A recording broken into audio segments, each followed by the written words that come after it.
পরে সেখানে আইন শৃঙ্খলা রক্ষাকারী বাহিনীর অবস্থান অনেকটা বাংলা সিনেমায় ঘটনা ঘটে যাওয়ার মতো পুলিশ যেভাবে আসে।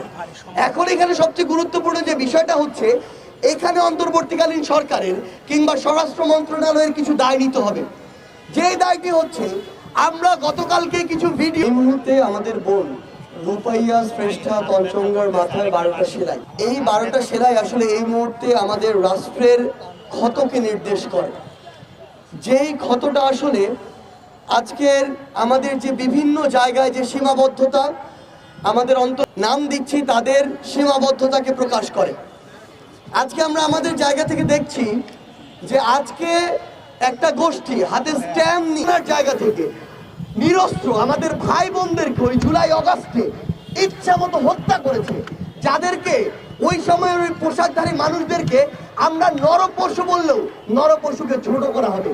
তারা যেভাবে মন চাইলো, একজন মানুষ হাত তুলে তার সামনে দাঁড়িয়ে আছে, 20 জন পুলিশ, তার ইচ্ছা হয়েছে সে গুলি করলো, তার পুরো শরীর রক্তে ভিজে গেল, লাশ মাটিতে লুটিয়ে পড়লো।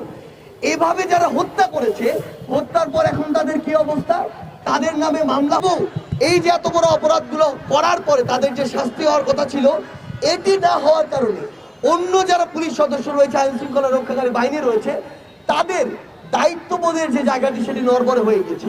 তো সবচেয়ে গুরুত্বপূর্ণ কথা হচ্ছে, কেউ একজন পোশাক পরলো, শপথ নিল, তার যে দায়িত্ব সেটি পালন করতে পারলো না, এবং না পারার পর অন্তর্বর্তীকালীন সরকার বলি, ওই মন্ত্রণালয় বলি, তারা কোনো ব্যবস্থা নিল না, তাহলে এরকম অনাকাঙ্ক্ষিত ঘটনা একটার পর একটা ঘটবে।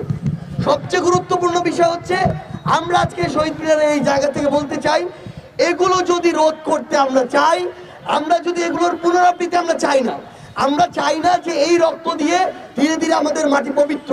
জুলাই আমরা যে রক্ত দিয়ে যাদেরকে 1 মাসের মধ্যে একটা তদন্তের মাধ্যমে বিচারিক প্রক্রিয়ার মাধ্যমে আনা যায়, গতকালকে যেই 2টো ভিডিও প্রকাশ পেয়েছে, ওই 2টা ভিডিওর খুনি কারা সেটা বের করতে 3 দিনের বেশি লাগার কথা না।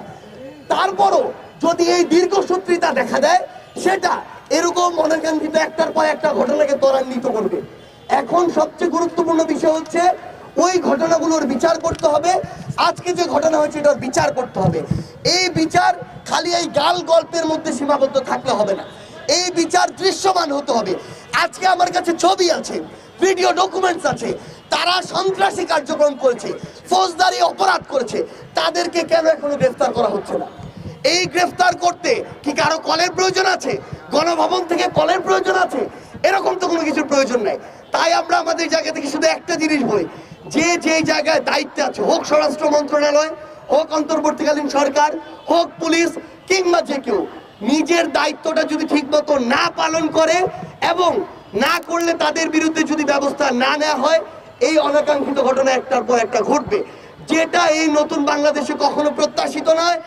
আমরা আলটিমেটলি তাদের প্রতি আমাদের যে আস্থার জায়গাটা সেটা নষ্ট হবে, আর সেটা যদি নষ্ট হয় তাহলে এই সিস্টেমকে কিভাবে নতুন করে ভেঙে চুরে আবার গড়তে হয়, সেটা বৈষম্য বিরোধী ছাত্র আন্দোলন জানে, সেটা জাতীয় নাগরিক কমিটি জানে।